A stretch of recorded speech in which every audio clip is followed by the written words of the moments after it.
السلام علیکم viewers, welcome back to my YouTube channel. تو آج ہم ریڈ کریں گے علیہ راجپوت کے ناول چیخ کی ایپیسوڈ 4۔ تو بنا وقت ضائع کرتے بڑھتے ہیں اپنی ویڈیو کی طرف۔ چیخ بائی علیہ راجپوت ایپیسوڈ 4۔ یوں ہی اس کا انتظار کرتے کرتے رات کے سائے گہرے ہونے لگے اور دور کہیں ایک ساتھ لاتعداد بیڑیے چلانے لگے، پر وہ لڑکا اب بھی ڈھیٹ بنا وہیں اس لڑکی کے انتظار میں بیٹھا تھا۔ کافی دیر بیٹھے رہنے سے اسے تھکن کا احساس ہوا تو اسی پتھر پر وہ آڑا ترچھا ہو کر لیٹ گیا۔ ٹھنڈی ٹھنڈی ہوا چہرے پر پڑی تو نیند نے اسے اپنی آغوش میں لے لیا۔ کیا کر رہی ہے میری بچی؟ زہرا بیگم نے زخرف کے کمرے میں داخل ہوتے ہوئے پوچھا۔ ارے دادی آپ آئیے بیٹھیے نا، زخرف نے بیڈ پر اپنے ساتھ ہی زہرا بیگم کے لیے جگہ بناتے ہوئے کہا۔ کچھ نہیں دادی، بس یہ انا الیاس کا ناول پڑھ رہی تھی، زخرف نے مسکرا کر موبائل دادی کی آنکھوں کے سامنے لہرایا، جہاں انا جی کا فیس بک پیج دکھائی دے رہا تھا جس پر انہی کے ناول کی آخری قسط لکھا دکھائی دے رہا تھا۔ یہ انا الیاس وہی ہے نا جس کے ناول روحین بہت شوق سے پڑھا کرتی تھی؟ زہرا بیگم نے ذہن پر زور دیتے ہوئے پوچھا۔ جی دادی، یہ وہی انا جی ہیں۔ آپ کو پتا ہے ان کے ناول کی خوبصورتی کیا ہوتی ہے؟ زخرف نے آنکھیں بند کر کے مسکراتے ہوئے کہا۔ کیا؟ زہرا بیگم نے پوتی کے چہرے پر کوسوں قزح کے رنگ دیکھے تو پوچھا۔ ان کے ہر ناول کا ہیرو ہمیشہ عورت کی عزت کرتا ہے اور جیون ساتھی کو عزت اور مان کے اس مقام پر رکھتا ہے جس کی ہر لڑکی کو خواہش ہوتی ہے۔ جیسے ہر لڑکی کا خواب ہوتا ہے کہ اس کا جیون ساتھی بھلے ہی گھوڑے پر بیٹھ کر آئے نہ آئے پر اس کی زندگی میں ہمیشہ چاہت کے پھول کھلائے رکھے، بس کچھ ایسا ہی ہوتا ہے انا جی کے ہر ناول کا ہیرو۔ نرم مزاج، دھیما لہجہ، محبت اور مان دینے والا مستقل مزاج انسان۔ زخرف آنکھیں بند کیے جانے کس دنیا میں کھوئی تھی۔ کیا تمہارا خواب بھی انا الیاس کے ناولز کے ہیرو جیسا جیون ساتھی ہے؟ زہرا بیگم نے دوستانہ انداز میں پوچھا۔ ہاں جی۔ زخرف تو آنکھیں موندے جیسے کسی حسین خواب کے زیر اثر تھی۔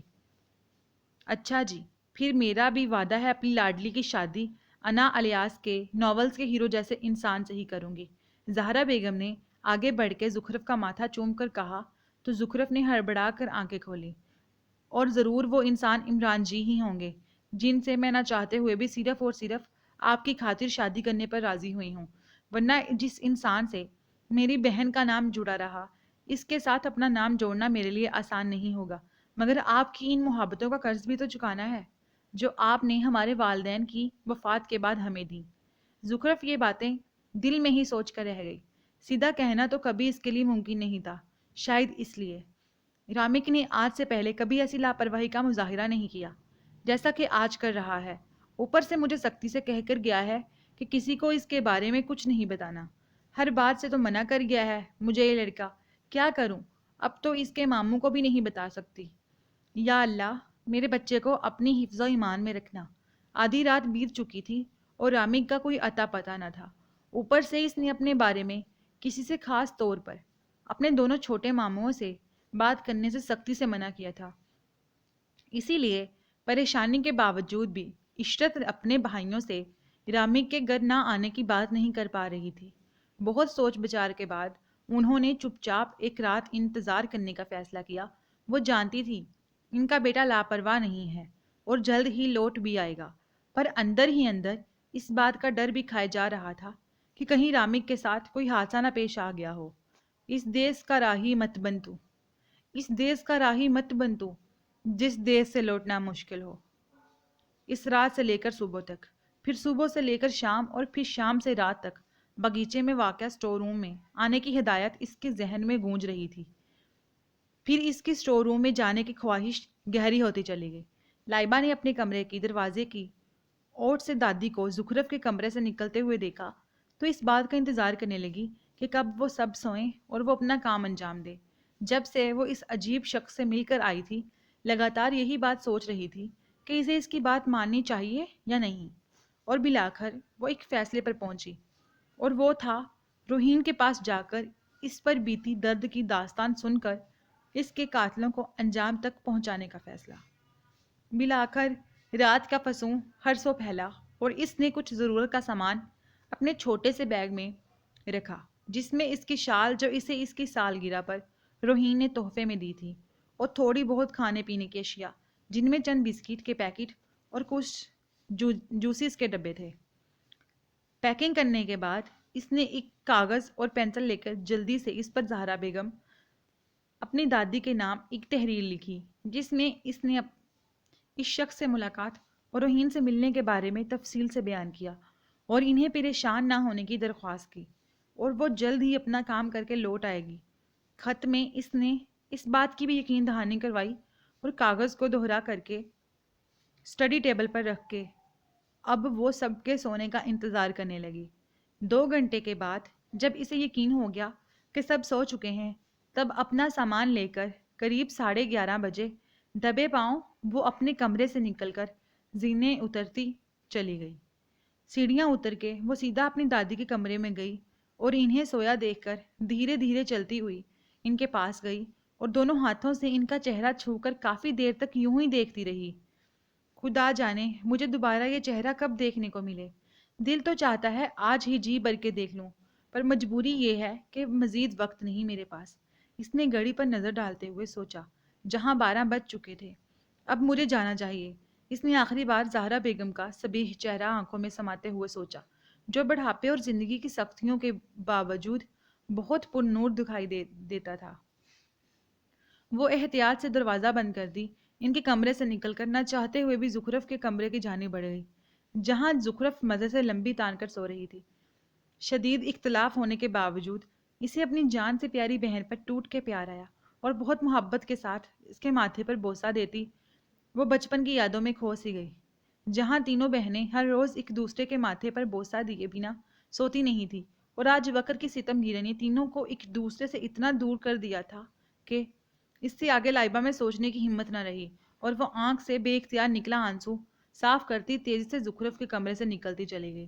دور سے آتی بھیڑیوں کے جھنڈ کی آوازیں اور ہر سو پھیلا اندھیرا ماحول کو مزید پورا اسرار بنا رہا تھا۔ آج بھی وہ اسی دہشت ناک ٹوٹی پھوٹی قبروں والے ویران قبرستان میں کھڑا تھا۔ وہ تیزی سے وہاں سے نکلنا چاہتا تھا، پر قدم اٹھنے سے انکاری تھے۔ وہ پاؤں اٹھانا چاہتا، پر وہ من باری تھے، جیسے اس کی ٹانگوں سے پتھر باندھے ہوں۔ کچھ ایسی ہی حالت تھی اس پل اس کی۔ وہ وہاں سے نکلنے کے لیے جتنی جلدی کر رہا تھا، تبھی وہیں کالی بلی آئی اور ایک بار پھر حملہ آور ہوتی اس کے چہرے کو بھنبوڑنے لگی۔ تیز تیز قدم اٹھاتی وہ گھر کے پچھلے حصے میں بنے باغیچے میں واقع اسٹور روم کے باہر پہنچی، اور اس نے دروازے پر کچھ دیر ہاتھ رکھ کر جیسے اندر داخل ہونے کی اجازت چاہی، تو اندر سے آواز آئی، آپ ہی کا انتظار ہو رہا ہے، بلا جھجک اندر چلی آئیے۔ اندر سے آتی آواز سن کر لائبہ ایک آخری نظر پیچھے مڑ کے اپنے گھر پر ڈال کر اللہ کا نام لیتی کمرے میں داخل ہو گئی۔ حیرت انگیز طور پر آج اس دروازے پر لوہے کا بڑا سا تالا بھی نظر نہیں آ رہا تھا۔ کمرے میں پچھلی بار کے برعکس گپ اندھیرے نے اس کا استقبال کیا۔ اس بار لائبہ یہ سوچ کر آئی تھی کہ پچھلی بار کی طرح اس بار بھی کمرہ محل کی طرح سجا دجا اور روشن ہوگا، پر اس بار ایسا کچھ نہیں ہوا۔ الٹا گھوپ اندھیرے نے اسے خوفزدہ کر دیا۔ وہ چاروں جانب آنکھیں کھول کھول کر دیکھنے کی کوشش کر رہی تھی، پر کچھ دکھائی نہ دینے پر پریشان ہونے لگی۔ کیا وہ شخص مجھے بیوقوف بنا رہا ہے؟ لائبہ نے کمرے کی چھت کو گھورتے ہوئے سوچا۔ تبھی اسے محسوس ہوا کمرے کی چھت پر کہیں سے ٹمٹماتی لو پھوٹی ہے، جو بڑھتے بڑھتے ہزاروں ستاروں میں تبدیل ہو گئی۔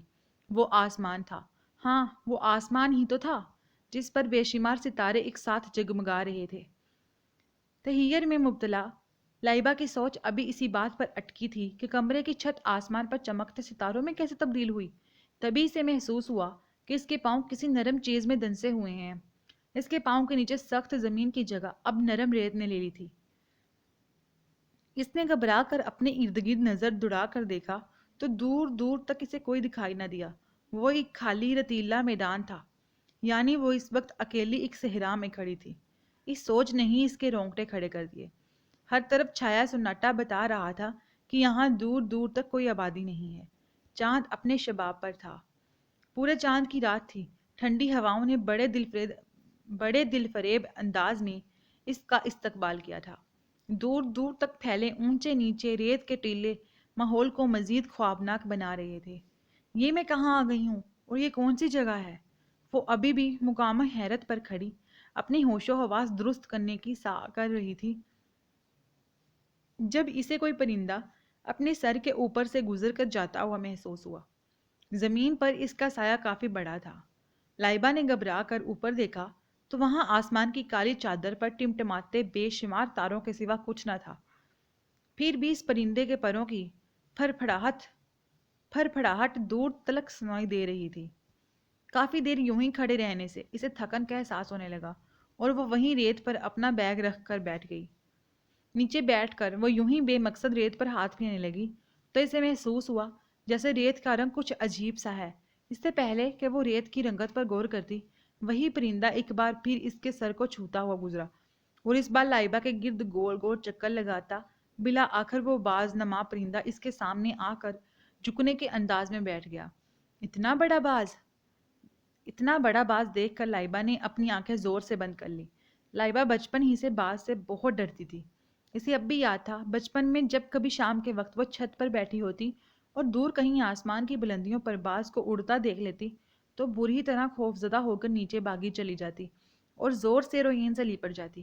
اسے بچپن میں ایسا لگتا تھا کہ وہ باز تیزی سے نیچے آئے گا اور اسے اپنی چونچ میں اٹھا کر لے جائے گا۔ تبھی وہ بھاگتی ہوئی سیدھا روحین سے جا کر لپٹ جاتی تھی۔ پر آج نہ روحین تھی اور نہ یہ اس کے گھر کی چھت تھی جہاں سے بھاگتی ہوئی وہ نیچے چلی جاتی۔ یہاں پر نہ چاہتے ہوئے بھی اسے ہر حال میں بہادری دکھانا ضروری تھا، کیونکہ وہ جانتی تھی کہ اگر وہ ابھی سے ڈر گئی تو روحین سے ملنا آسان نہ ہوگا۔ اسی لیے اس نے حوصلہ کر کے سائز میں 10 بازوں جتنے ایک باز کو اپنے قریب بیٹھا دیکھنے کے لیے اپنی ایک آنکھ کھولی تو غیب سے ایک آواز آئی، اس سے مت ڈریں، اسے ہم نے ہی بھیجا ہے۔ آج سے یہ آپ کے حکم کا غلام ہے اور آج سے یہ صرف آپ کی ہی بات مانے گا۔ آج کے بعد آپ کے سوا یہ کسی کے حکم کی تعمیل نہیں کرے گا، یہاں تک کہ ہماری بھی نہیں، کیونکہ ہماری دنیا میں ایک بار جو کسی کا غلام ہو جائے وہ مرتے دم تک اسی کے حکم کا غلام رہتا ہے۔ آپ ڈریں مت اور اس پر سوار ہو جائیں، یہ آپ کو جلد ہی منزل تک پہنچا دے گا۔ تو کیا یہ مجھے میری روحین آپی تک پہنچا دے گا؟ اس بار لائبہ کے سوال کا کوئی جواب نہ آیا۔ کافی دیر جواب کا انتظار کرنے کے بعد تنگ آ کر وہ ڈرتے ڈرتے اس باز نما دیو قامت پرندے پر سوار ہو گئی۔ اس سے بیٹھتے ہی وہ پرندہ اپنے پروں کو حرکت دیتا منزل کی جانب رواں دواں ہو گیا۔ اٹھو، وہ لگاتار رامک کے چہرے پر پانی کے چھینٹے مار رہی تھی۔ کہ کون ہو تم؟ کون؟ تم کیوں پیچھے پڑی ہو میرے کالی بلی؟ وہ ادھ کھلی آنکھوں سے نیند میں بڑبڑا رہا تھا۔ وہی جو تو کبھی تمہیں گلابو لگتی ہے تو کبھی نمونہ، اور اب کالی بلی۔ لڑکی کا لہجہ تو ایک بار پھر اداس ہوا۔ تم آ گئی؟ دیکھو میں تب سے یہاں بیٹھا تمہارا انتظار کر رہا ہوں۔ اس کی آواز سن کر رامک کا خواب ٹوٹا تو اس کی پوری آنکھیں کھل گئیں اور اب وہ اس سے براہ راست مخاطب تھا۔ اسی لڑکی کی آواز پر جب اس کی خواب ٹوٹنے کے باعث آنکھ کھلی تو فجر کی اذان کے بعد پھوٹنے والی روشنی کی پہلی کرن نے اسے صبح بخیر کہا۔ میں اگر تم کو اتنی ہی بری لگتی ہوں تو کیوں کر رہے تھے میرا انتظار؟ اس کا لہجہ ابھی بھی نم تھا۔ کس نے کہا تم سے کہ تم مجھے بری لگتی ہو؟ رامی کو اس کی بات پر اچنبا ہوا۔ بری نہیں لگتی تو نمونہ اور کالی بلی کس کو کہہ رہے تھے؟ لہجہ ابھی بھی خفا خفا سا تھا۔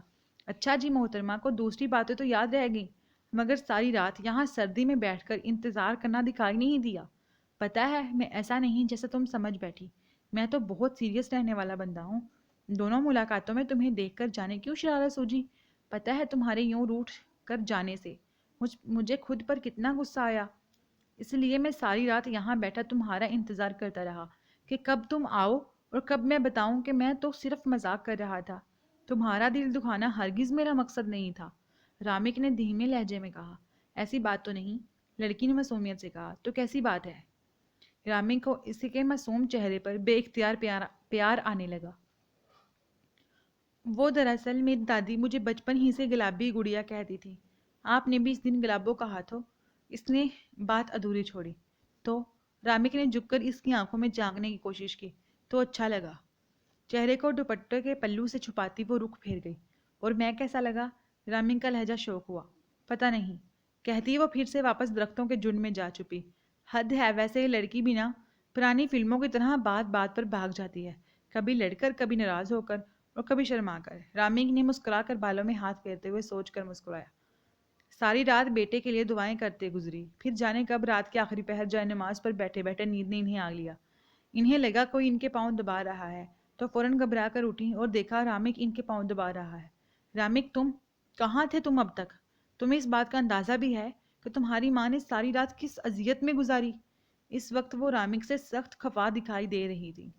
سوری ماما، بس یوں سمجھ لیں آپ ہی کی دلی خواہش پوری کرنے گیا تھا۔ ماں کو غصے میں دیکھنے کے باوجود رامک کی آنکھوں میں شرارت تھی۔ میرا کون سا کام؟ رامک تمہیں شرارت سوجھ رہی ہے، یعنی ماں کو پریشان کر کے تم خوش ہو رہے ہو؟ بیٹے کی آنکھوں میں چھپی شرارت دیکھ کر ان کی ناراضگی بڑھنے لگی۔ عفیفو، میری پیاری ماما، آپ بھی نہ بچوں کی طرح منٹوں میں ناراض ہو جاتی ہیں۔ سب سے پہلے تو معاف کر دیں اپنے نکمے بیٹے کی آخری غلطی سمجھ کر پلیز۔ آج کے بعد کبھی آپ کو بتائے بغیر زیادہ دیر گھر سے باہر نہیں رہوں گا۔ اور جہاں تک بات رہی شرارت کی، تو یہ سمجھ لیں کہ آپ کا بیٹا آج شرارت شرارت میں آپ کے دل ہی کی بات کر رہا ہے اور آپ پھر ناراض ہو رہی ہیں۔ میرے دل کی بات؟ رامک مجھے پہیلیاں نہ مجھواؤ، جو کہنا ہے صاف صاف کہو۔ پہلے ہی ساری رات تمہاری پریشانی نے میرا دماغ خراب کیے رکھا، اب تم مجھے مزید غصہ نہ دلاؤ اور جو کہنا ہے سیدھا سیدھا بول دو۔ عشرت نے جیسے آج بیٹے کو سدھارنے کا سوچ ہی لیا تھا، اسی لیے اتنی سختی سے پیش آ رہی تھی، پر سامنے بیٹھا انسان بھی ان کا لاڈلا اکلوتا بیٹا تھا، جو منٹوں میں ان کا موڈ ٹھیک کرنا جانتا تھا۔ اگر آپ ایسے ڈانٹیں گی تو نہیں بتانے والا، رامک نے بچوں کی طرح منہ پھیلا کر کہا۔ اچھا بابا، نہیں ڈانٹتی، اب بتا بھی دو۔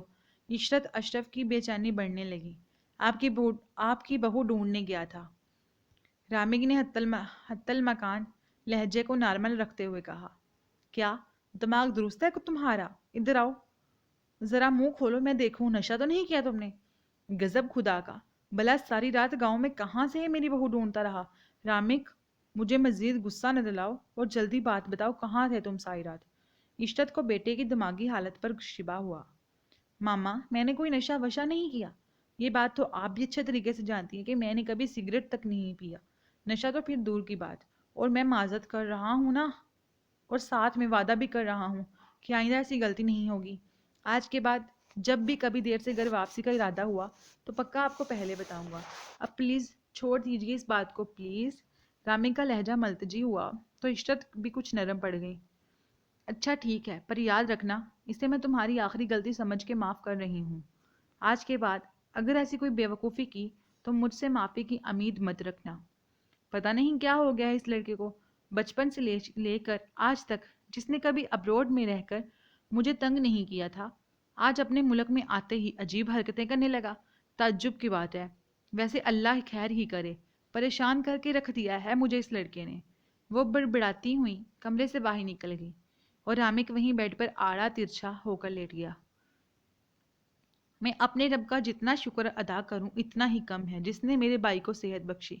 بڑے بھائی کے ہوش میں آنے کی خبر سن کر عشرت کی خوشی دیدنی تھی، تب سے سارے کام چھوڑ چھاڑ کر وہ بس بھائی کی تیمارداری میں لگی تھی۔ اور رامک اپنی ماں کی معصومیت دیکھ کر پریشان تھا، کیونکہ وہ جانتا تھا کہ اسی معصومیت کا دنیا فائدہ اٹھاتی ہے، اور اسے ڈر بھی اسی بات کا تھا کہ اس کے بظاہر اچھے دکھنے والے ماموں اس کی ماں کی معصومیت کا فائدہ اٹھا کر کہیں انہیں نقصان نہ پہنچائیں۔ بس اسی لیے وہ زیادہ ماموں پر نظر رکھنے کی کوشش میں اپنی ماں کے ساتھ رہ کر حتی المکان کوشش کرتا تھا۔ آج بھی جب ناشتے کی میز پر اس کے چھوٹے ماموں نے بڑے ماموں کے ہوش میں آنے کی اطلاع دی، تب سے رامک ماں کے ساتھ ساتھ تھا۔ بس یہ تو میری نیک سیرت بہن کی دعاؤں کا اثر ہے، ورنہ مجھ گنہگار کی کیا اوقات۔ شمشیر علی کا مکاری میں کوئی ثانی نہیں تھا، اور یہ بات اس کے حد سے زیادہ میٹھے لہجے سے صاف عیاں تھی۔ لگتا ہے آپ اپنا خیال نہیں رکھتے، دیکھیں ذرا کتنے کمزور ہو گئے ہیں۔ عشرت اشرف کے لہجے میں بھائی کے لیے بے پناہ محبت اور فکر واضح تھی۔ بھائی، مجھ سے نہیں رکھا جاتا اپنا خیال۔ زندگی کے اور جمیلے کم ہیں جو اب اپنی کیئر پر وقت ضائع کرتا پھروں؟ میری زندگی تو بس غربا کے لیے ہے، ان کے کام آتا رہوں اور کچھ نہیں چاہیے، اور خیال رکھنے کے لیے میری بہن ہے نا۔ اتنے سالوں بعد تم میری آنکھوں کی ٹھنڈک بن کر لوٹ ہی آئی ہو، تو اب اپنی زندگی میں تمہیں خود سے الگ نہیں کروں گا بس۔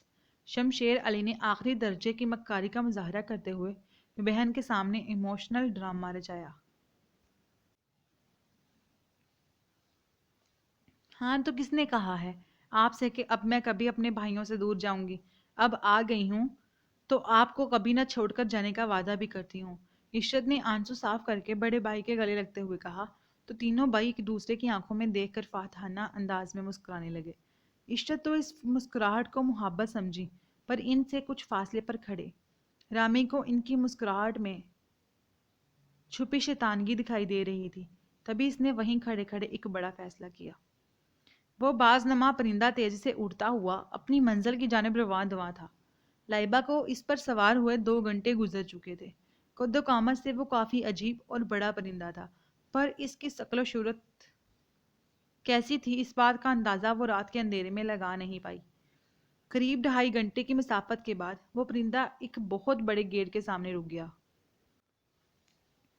اور زمین سے آسمان کی جانب منہ اٹھا کر اپنی خوفناک آواز میں چلانے لگا۔ تبھی اس گیٹ کے دونوں دروازے کھلتے چلے گئے اور وہ لائبہ کو لے کر اڑتا ہوا اندر داخل ہو گیا۔ اندر داخل ہو کر لائبہ کو اندازہ ہوا کہ اس کا گزر کسی کھنڈر سے ہو رہا ہے۔ ایک بڑے پتھریلے میدان سے ہوتا ہوا وہ پرندہ اسے ایک تنگ و تاریک پتھروں کی بنی گلی سے لے کر گزرتا ہوا ایک حال میں آ کر رکا اور بیٹھ کر لائبہ کے اترنے کا انتظار کرنے لگا۔ جیسے ہی لائبہ اس پرندے سے اتری، وہ تیزی سے اڑتا ہوا اسی راستے سے غائب ہو گیا جہاں سے گزر کر ابھی وہ دونوں آئے تھے۔ اس کے جانے کے بعد کتنی ہی دیر وہ اکیلے کھڑی گھبراتی رہی، پھر خود ہی ہمت کرتی چل پھر کر اس حال کا جائزہ لینے لگی۔ وہ حال بھی پتھروں کا بنا تھا۔ پتھروں کی بنی دیواروں کو دیکھ کر بآسانی یہ اندازہ لگایا جا سکتا تھا کہ وہ کوئی ہزاروں سال پرانے پتھر ہیں۔ وہ یوں ہی گھوم پھر کر اس جگہ کو دیکھ رہی تھی جب اس کے چند قدم آگے بنے ستون کے پیچھے سے چھوٹے قد کی 4-5 عورتیں برآمد ہوئیں۔ پانچوں عورتوں کی جسامت سے لگتا تھا کہ وہ سب بونوں کی مخلوق سے تعلق رکھتی ہیں۔ لائبہ ابھی اس عجیب و مخلوق کو دیکھ ہی رہی تھی کہ وہ سب چلتی ہوئی اس کے قریب آئیں اور اسے سنبھلنے کا موقع دیے بغیر قطار کی صورت کھڑی ہوئیں اور اسے اپنے کندھوں پر لاد کر تیزی سے آگے بڑھ گئیں۔ حیرانی کی بات تو یہ تھی کہ وہ چاہ کر بھی مزاحمت نہیں کر پا رہی تھی۔ لائبہ کو لے کر وہ ایک کمرے میں آئی اور ایک بوسیدہ بستر پر پھٹک کر چلی گئی۔ لائبہ نے آگے بڑھ کر ان میں سے ایک عورت کو روکنا چاہا تو اس نے مڑتے ہوئے ہوا میں اڑ کر لائبہ کے سر میں اپنا چھوٹا سا سر اتنی زور سے مارا کہ وہ وہیں چکرا کر بے ہوش ہو گئی۔ یار ریحان، وہ جو نئی لڑکی آئی ہے نا کلاس میں، قسم سے پوری چاکلیٹ ہے یار۔ اس کی جان لیوا سانولی رنگت نے تو میرے ہوش اڑا رکھے ہیں، اسد نے کمینی انداز میں کہا۔ اسد میرے بھائی، کہیں تو ہاتھ ہولا رکھ لیا کر، ہر جگہ ہی شروع ہو جاتا ہے۔ اسامہ نے اسد کی بات پر کہا لگا کر کہا۔ اب کیا کروں، تیرے بھائی میں دم ہی اتنا ہے تو، اسد نے آنکھ مار کر کہا۔ او بھائی، کالج میں اگر کسی کو پتہ چل گیا نا تو پھر انجام اچھا نہیں ہوگا، اسامہ نے پرسوچ انداز میں کہا۔ ہاں ہاں ہاں، انجام کی فکر کس کو ہے میرے یار، ویسے بھی ہم رئیس زادوں کے منہ سے ایسی باتیں اچھی نہیں لگتی۔ اس بار اسد نے صوفے سے ٹیک لگا کر بھرپور انگڑائی لیتے ہوئے کہا۔ تو بھائی، کیسی باتیں اچھی لگتی ہیں ہمارے منہ سے؟ اسامہ نے ہنستے ہوئے پوچھا۔ ہمارے منہ سے تو بس چڑیوں کے شکار کی باتیں اچھی لگتی ہیں۔ اس بار دونوں نے ایک ساتھ مکروہ کہا لگایا۔ پر بھائی، تو بڑے کالج میں چڑیا کا شکار کرے گا کیسے؟ اس بار باہر سے کمرے میں داخل ہوتے ریحان نے پوچھا۔ بس تم لوگ دیکھتے جاؤ کیسے تمہارا بھائی اپنے شکار کو جال میں پھانستا ہے۔ تم لوگ تو ایسے پوچھ رہے ہو جیسے میری اس خوبی سے نہ واقف ہو، اسد نے کہا۔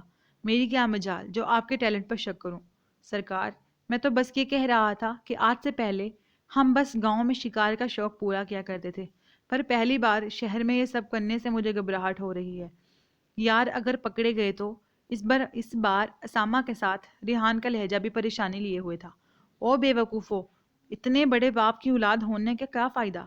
اگر ہم پکڑے جائیں تو پیسہ چلتا ہے بھائیو، پیسہ لے کر ثبوت گواہ سب کھو جاتے ہیں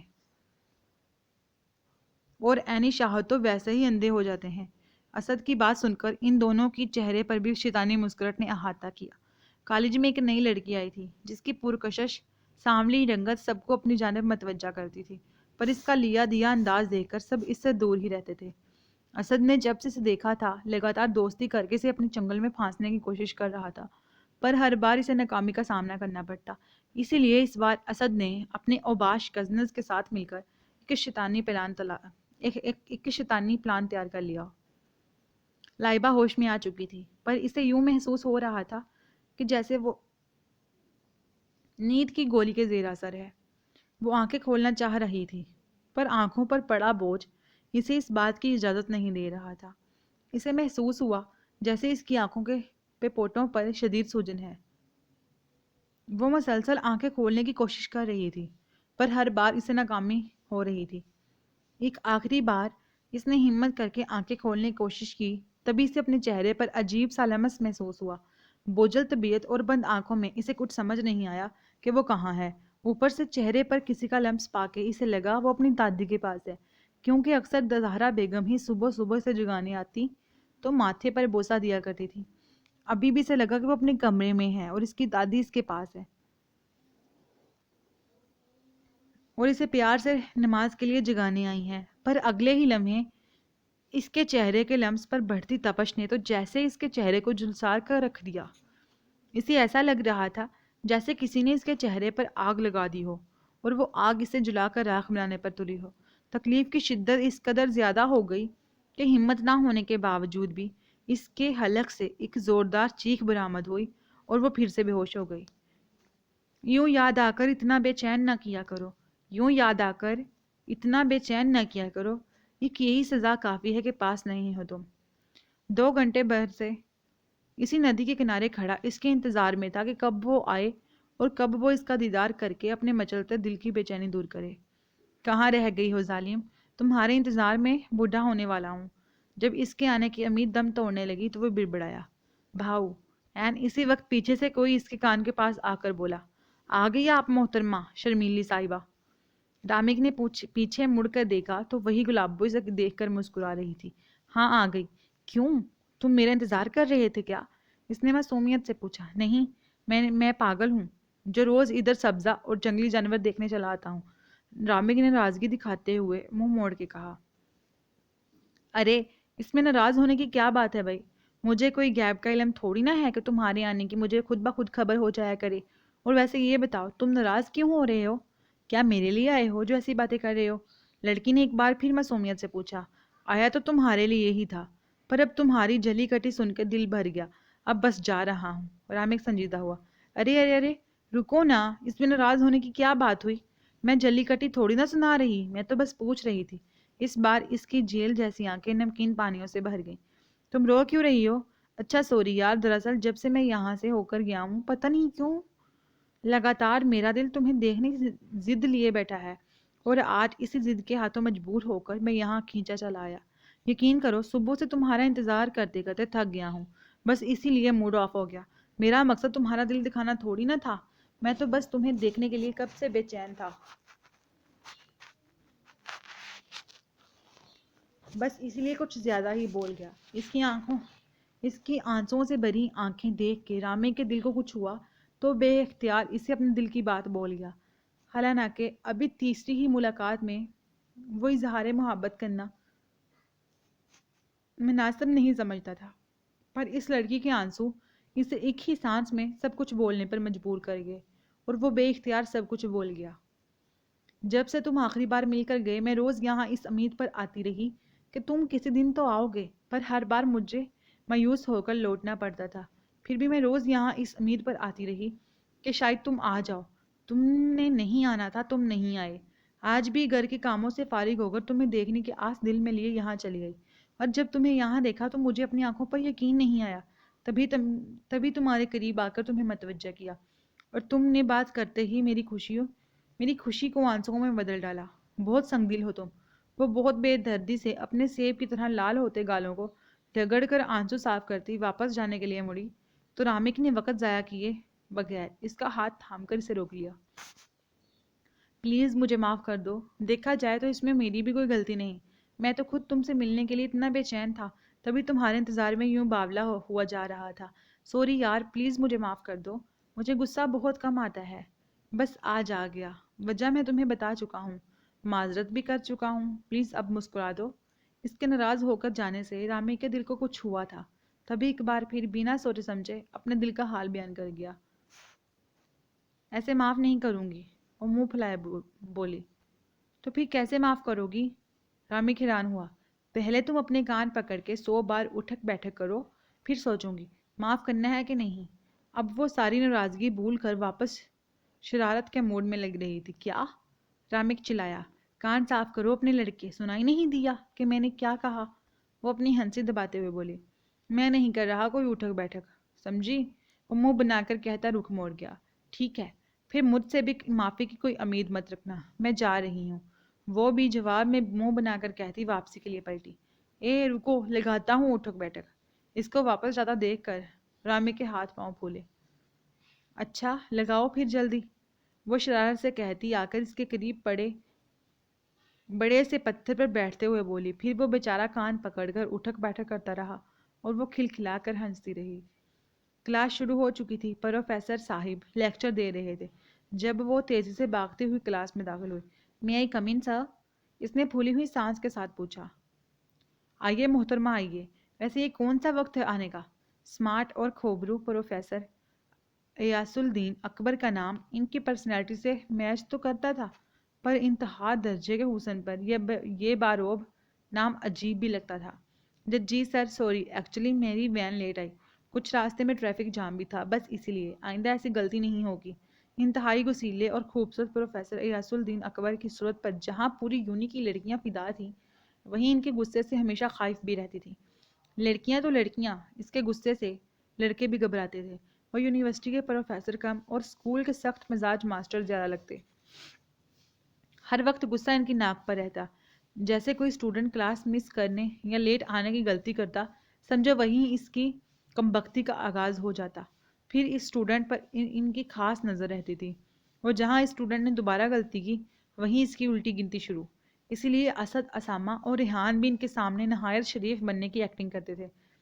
باقی ساری کلاسز بھی ان کے سامنے دب کر بیٹھی رہتی۔ آ گئی ہیں تو بیٹھ بھی جائیے اور دھیان رکھیے گا دوبارہ لیٹ نہ ہو، نہیں تو اگلی بار آپ میرے لیکچر کے وقت کلاس سے باہر ہی رہیں گی۔ وہ دو ٹوک لہجے میں کہتے دوبارہ کلاس کی طرف متوجہ ہو گئے اور وہ منہ بسور کر دھیمے دھیمے قدم اٹھاتی آخری ڈیسک پر جگہ دیکھ کر بیٹھ گئے۔ یہ دیکھے بغیر کہ ساتھ بیٹھے انسان کی حوث بھری نظریں اسے کس انداز میں دیکھ رہی ہیں۔ چچا چپس کی 2 پلیٹیں دیجیے نا، آپ تو ایک دے رہے۔ کلاس سے فارغ ہو کر وہ سیدھا کینٹین میں آئی اور چپس کا آرڈر کیا۔ ہمیشہ سے وہ 2 پلیٹ چپس کھاتی تھی۔ چپس میں تو جیسے اس کی جان تھی۔ بھائی بیٹا 2 کیوں؟ آپ تو اکیلی ہیں نا، تو 1 پلیٹ لے لیجیے۔ کینٹین پر کھڑا لڑکا آج چھٹی پر تھا اور اس کی جگہ اس کے ابا کینٹین پر کھڑے تھے، اسی لیے وہ اس کی چپس کے لیے دیوانگی سے ناواقف تھے۔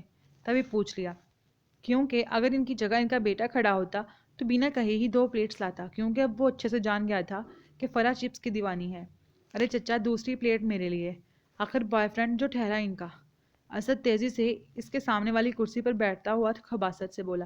کیا بدتمیزی ہے یہ؟ فرح اپنے غصے کو قابو کرتی بولی۔ بدتمیزی کہاں، یہ تو پیار ہے، اور جب پیار کیا تو ڈرنا کیا؟ اسد کا لہجہ فرح کو زہر لگا۔ بہتر ہوگا آپ اپنی حد میں رہیے مسٹر، میں آپ کو جانتی تک نہیں اور آپ ایسے بے تکلف ہو رہے جیسے میری رشتہ دار ہوں۔ تو رشتہ بنانے میں کون سا وقت لگتا ہے میڈم، ملیے نا یونی کے بعد کہیں اکیلے میں، رشتہ بھی بنا لیں گے۔ اسد کا انداز انتہائی گھٹیا ہوتا جا رہا تھا۔ بکواس بند کیجیے آپ، میں آپ کی بےہودگی برداشت کر رہی ہوں، اس کا ہرگز یہ مطلب نہیں کہ آپ حد سے بڑھتے جائیں اور… ارے چچا آج آپ کھڑے ہیں یہاں، چھوٹا کہاں ہے؟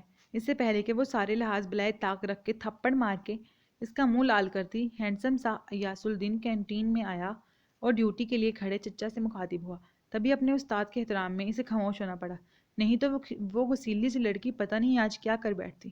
نہیں سر جی، آج چھوٹے کا بخار ہے، اس لیے اس کی جگہ ہمیں آنا پڑا۔ آپ سنائیے کیسا چل رہا ہے پڑھنا؟ چچا نے مسکرا کر پوچھا۔ چچا سب اچھا جا رہا ہے، بس کچھ اسٹوڈینٹس پڑھائی میں توجہ نہیں دے رہے، اس لیے تھوڑا موڈ آف ہے، آج باقی سب اچھا ہے۔ فرح کو لگا کہ سر اسی پر طنز کر رہے ہیں، تبھی اسد کو سخت قسم کی گوری سے نواز کر کینٹین سے باہر نکل گئی۔ مسٹر اسد پڑھائی کیسی جا رہی ہے؟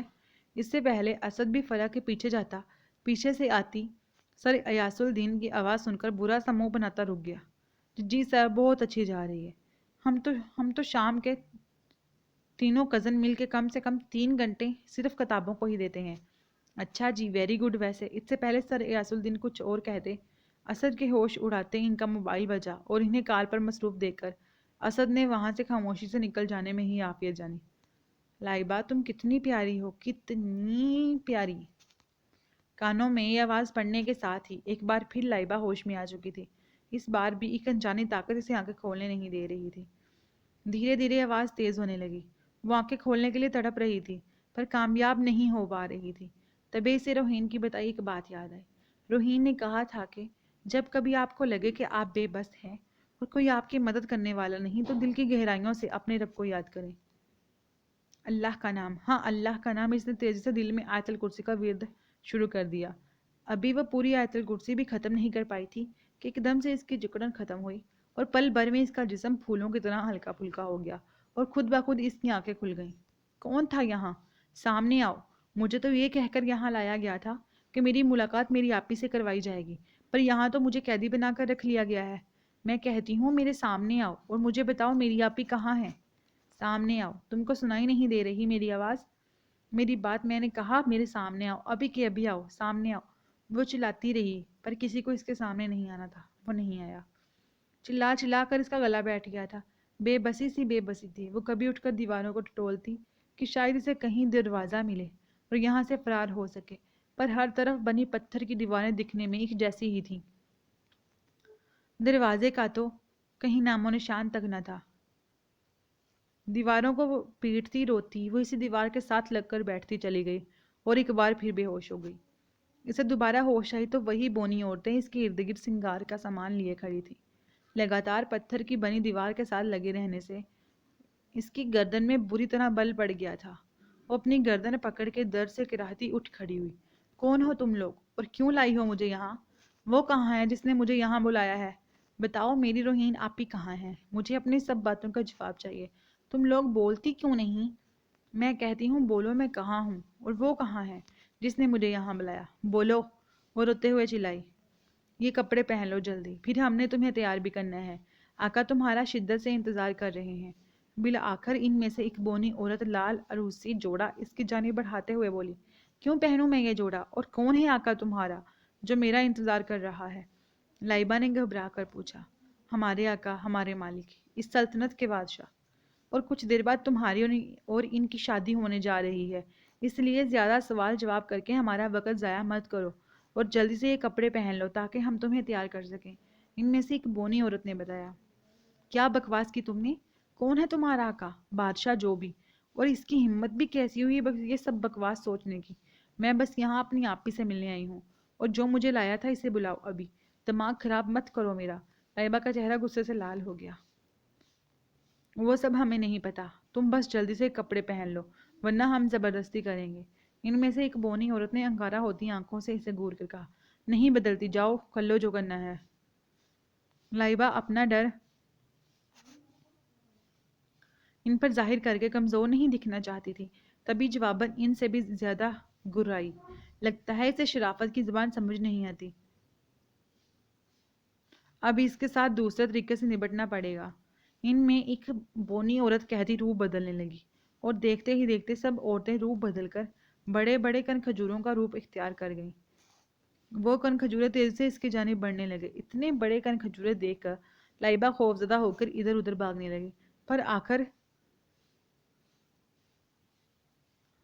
کہاں تک بھاگا جا سکتا تھا؟ آخر کار دائیں جانب بھاگتے ہوئے دیوار پر چڑھ کے آتے کن کھجورے نے اچھل کر اس پر وار کرنا چاہا تو اس نے خوف سے آنکھیں بند کر لیں۔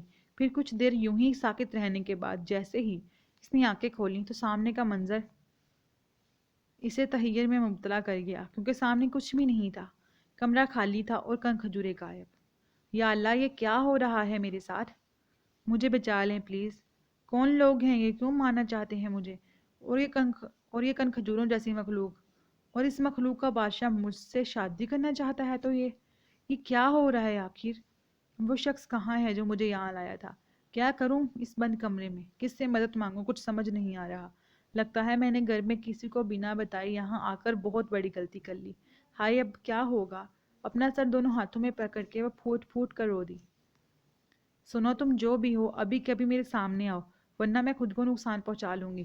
پھر تم کیسے کرو گے مجھ سے شادی؟ اگر مجھ سے شادی کرنا چاہتے ہو تو سامنے آؤ ابھی۔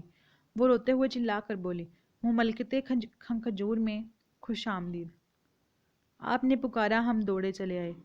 حکم کیجیے، دل دیں یا جان۔ لائبہ کے دمکی اثر کر گئی اور کچھ ہی پل میں کمرے میں ہر طرف لال رنگ کا دھواں چھا گیا، اور دیکھتے ہی دیکھتے اس دھوئیں میں سے وہی شخص زرق لباس پہنے نکلا جس نے اسے باغیچے والے کمرے میں بلا کر روحین سے ملاقات کروانے کا جھوٹا وعدہ کیا تھا۔ تو تم اس شخص کو دیکھ کر لائبہ کی آنکھیں پھٹی کی پھٹی رہ گئیں۔ تو کیا تم نے مجھے یہاں قید کیا ہے؟ لائبہ کو اچنبا ہوا۔ اسے قید نہیں کہتے، محبت کہتے ہیں۔ وہ لمبی بادشاہوں جیسی پوشاک پہنے دھیرے سے اپنے گلے میں جھولتی بیش قیمت مالا کو انگلی سے گھماتا بول رہا تھا، کیا بکواس کر رہے ہو تم؟ تم نے مجھے کہا تھا تم مجھے میری روحین آپی سے ملواؤ گے۔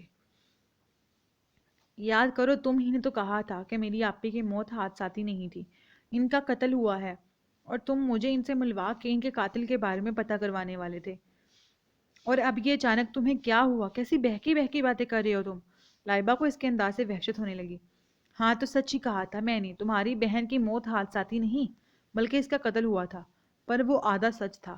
پورا سچ یہ ہے کہ میں نے پہلی بار تمہیں عمران کے گاؤں میں دیکھا تھا۔ انسانوں کی دنیا میں میرا ٹھکانہ اس گاؤں کی نہر پر واقع درخت پر ہوتا ہے۔ جہاں پہلی بار تمہیں دیکھا تو کچھ اور دیکھنے کی چاہ نہ رہی۔ ہائے! وہ دل پر ہاتھ رکھ کے تڑپنے کی اداکاری کرتے ہوئے بولا، پھر کیا تھا؟ اس دن سے میں اپنی سلطنت چھوڑ کے صرف اور صرف انسانوں کی دنیا کا ہو کر رہ گیا۔ جہاں جہاں تم جاتی وہاں وہاں میں آتا۔ ہر وقت تمہارے آس پاس رہنے کی وجہ سے روحین اور تمہارے باقی گھر والے بھی میری نظر میں رہنے لگے۔ یہاں تک کہ روحین کی موت کا منظر بھی میری نگاہوں سے گزرا۔ کہ کیا تم نے میری آپی کا قتل ہوتے دیکھا اور انہیں بچانے کی کوشش تک نہ کی؟ لائبہ کی آنکھیں پانیوں سے بھر گئیں۔ ہاں، نہیں کی کوشش، اور کیوں بچاتا میں اسے؟ رنگین مزاج لوگوں کا تو میں ویسے بھی مرید رہا ہوں ہمیشہ سے، اور جہاں تک بات ہے تمہاری بہن سے تمہاری ملاقات کروانے کی تو وہ میرے بس میں نہیں۔ مانا کہ میں ایک جن ہوں پر قدرت کو چیلنج نہیں کر سکتا۔ گڑیا، مری ہوئی لڑکی سے تمہاری ملاقات نہیں کروا سکتا، اس لیے بہتر ہوگا کہ تم اپنی بہن پر فاتحہ پڑھ لو۔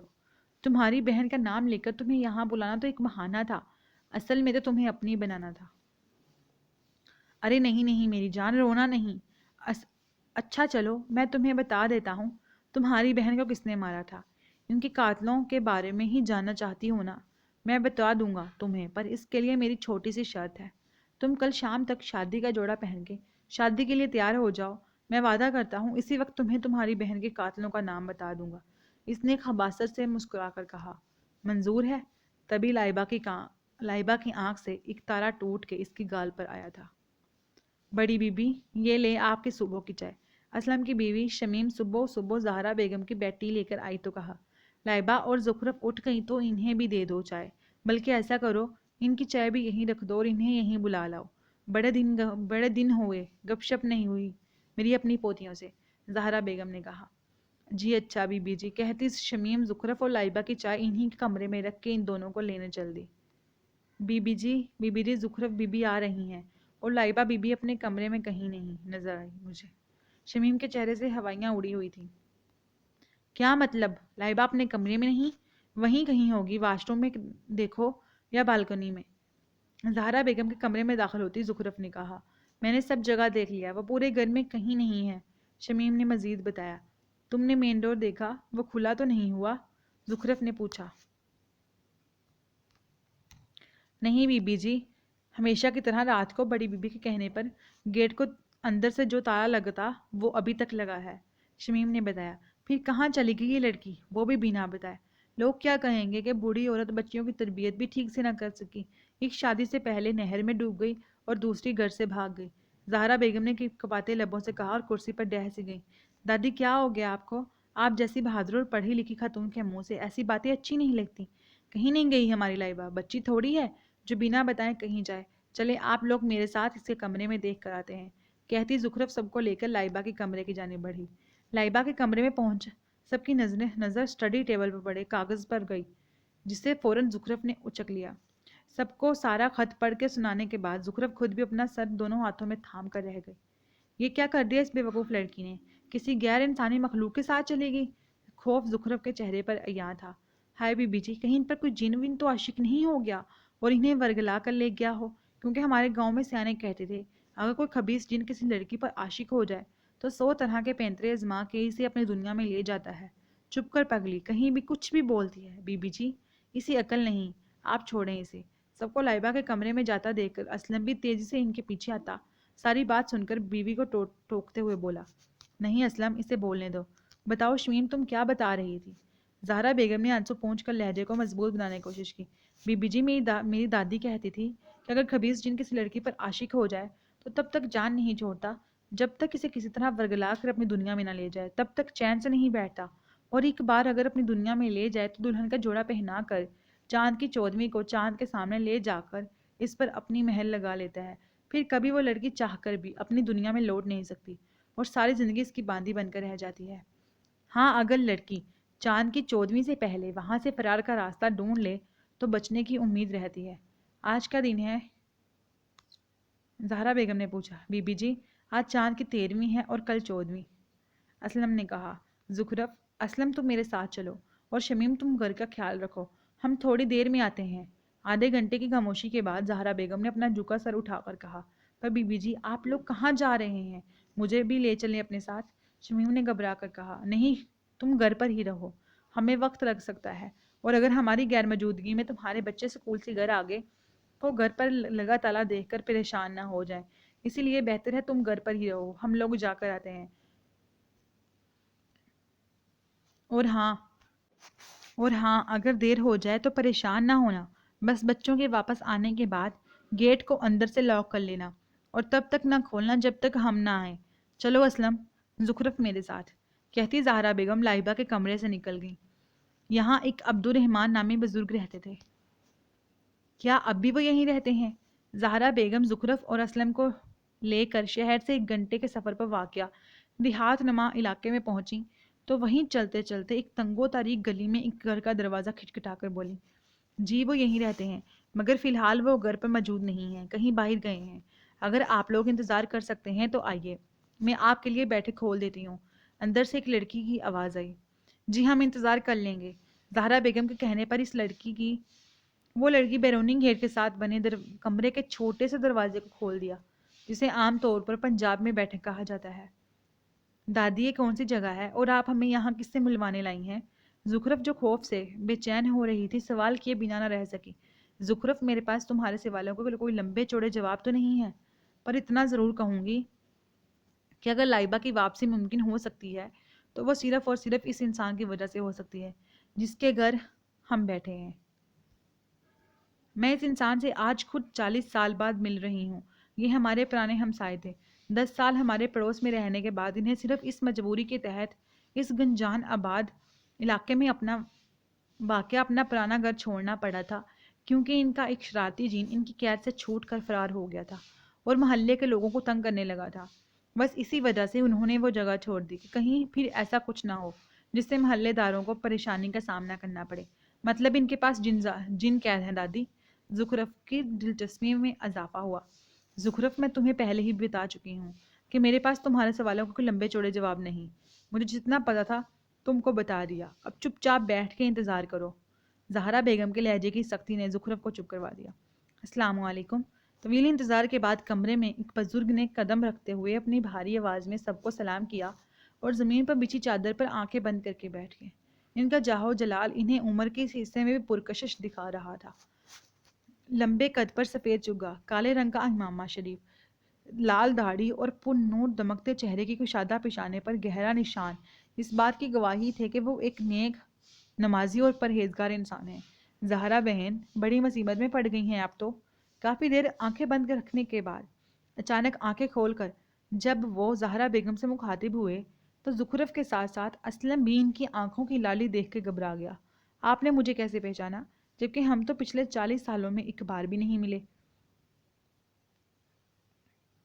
زہرا بیگم نے اچنبے سے پوچھا۔ زہرا بہن، ہمیں آپ کے یہاں پہنچنے سے قبل ہمارے خاص بندے جن نے نہ صرف آپ کے مسئلے سے آگاہ کر دیا تھا بلکہ آپ کے آنے کی اطلاع بھی دے دی تھی، تو بتائیے نا میں کیا کروں؟ میرے پاس تو کچھ بھی نہیں رہا، میں خالی ہاتھ رہ گئی۔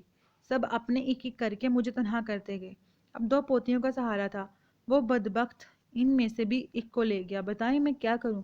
بات کرتے ہوئے زہرا بیگم کے صبر کا پیمانہ چھلک گیا اور روتے روتے ان کی ہچکی بن گئی۔ بڑے بزرگ کہتے ہیں کچھ پانے کے لیے کچھ کھونا پڑتا ہے، پر یہاں میں کہوں گا ایک پوتی کو پانے کے لیے دوسری کو بھی کھونا پڑے گا۔ رحمان بابا کے چہرے پر پھیلی تبسم زہرا بیگم کو مزید پریشانی میں مبتلا کر گئی۔ آخر کہنا کیا چاہتے ہیں آپ؟ ان کی بات پر زہرا بیگم کو اچنبا ہوا۔ میں جو کہنے والا ہوں وہ وقتی طور پر آپ کو جھٹکا تو دے گا، پر وہی سب آپ کے زخموں کے مرہم بھی بنے گا۔ دراصل میرے کہنے کا یہ مطلب ہے کہ آپ کی پوتی جسے وہ خبیث جن بہلا پھسلا کر اپنے ساتھ لے گیا ہے، اسے واپس لانے کے لیے ہمیں بھی اسی طرح کی کوئی چال چلنی ہوگی، اور چال چلنے کے لیے اس کی دنیا میں جانا بہت ضروری ہے۔ رحمان بابا نے بتایا۔ مطلب؟ اس بار اسلم بولا۔ مطلب یہ کہ اس جن کو مات دینے کے لیے آپ میں سے کسی ایک کو اس کی دنیا میں جانا ہوگا۔